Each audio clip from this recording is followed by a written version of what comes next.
Good morning, everyone. We're continuing here in the Beis HaLevi on Rebuke and Flattery in his Sefer AHAVAS YISRAEL. And he's explaining how bad midos cannot coexist and good midos could coexist. But then he explains, V'zeu shama ha'kasav, this is what it means in the verse. Mishpatei Hashem emes, the judgments of Hashem, meaning the mitzvos themselves, are emes, are true. Tzadku yachdav, righteous altogether. Says the Beis HaLevi, Im heim nasim be'emes, if the mitzvahs of Hashem are kept be'emes in truth. Rak mishum ritzayin habayra yizbarach lishum piniya legamri. The only reason you're doing the mitzvah is because you want to do the will of Hashem. And you have no other motivations at all. Often, when it comes to mitzvahs, as we're about to see, a person is not motivated solely for the sake of doing the ruts and the will of Hashem, but they have ulterior motives in what they're doing.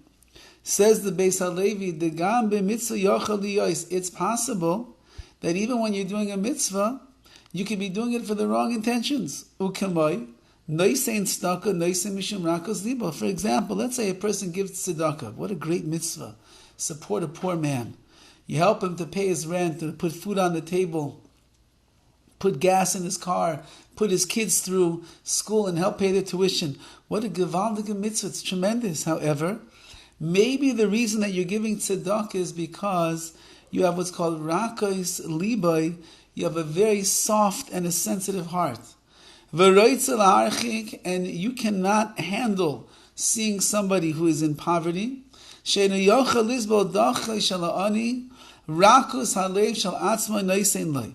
And therefore, since you see a person living in poverty, you see the poor man over here, it makes you uncomfortable, makes you feel bad. You don't feel bad for the guy himself, the poor man who's begging door to door to make a living.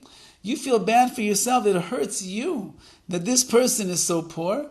And therefore, when you give tzedakah, you're not giving tzedakah on the ultimate level of supporting the poor man. You're giving tzedakah in order to assuage, in order to remove the pain and the discomfort from your own heart so that you won't feel bad anymore that there's a poor person in the world. That's a lower level of tzedakah, says the Beis HaLevi, when I'm actually giving tzedakah for myself, not for the poor man in his plight. Because if I don't give tzedakah, I'm going to walk around feeling bad all day long, and I don't like to feel bad. I don't like to feel uncomfortable. I don't like to feel that there's something wrong. I like to feel good. And if the guy has money, I'll feel better in my own life. That, says the Beis HaLevi, lower level of tzedakah.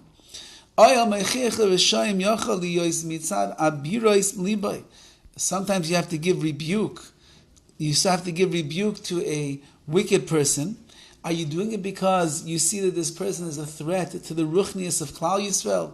Do you see this person is hurting themselves and therefore you wish that they would do tshuva and become better?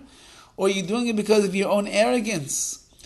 And if the reason that you are giving tzedakah is to make yourself feel better, and the reason that you're giving rebuke is because you're an arrogant person and you're haughty over this person who's a bigger Rasha than you, so then that's not emes, that's not true. And then these things cannot exist together, meaning the mitzvah of tzedakah and the mitzvah of rebuke and being a tzaddik and learning Torah and giving tzedakah. They can't coexist because they're not coming together as truthful endeavors.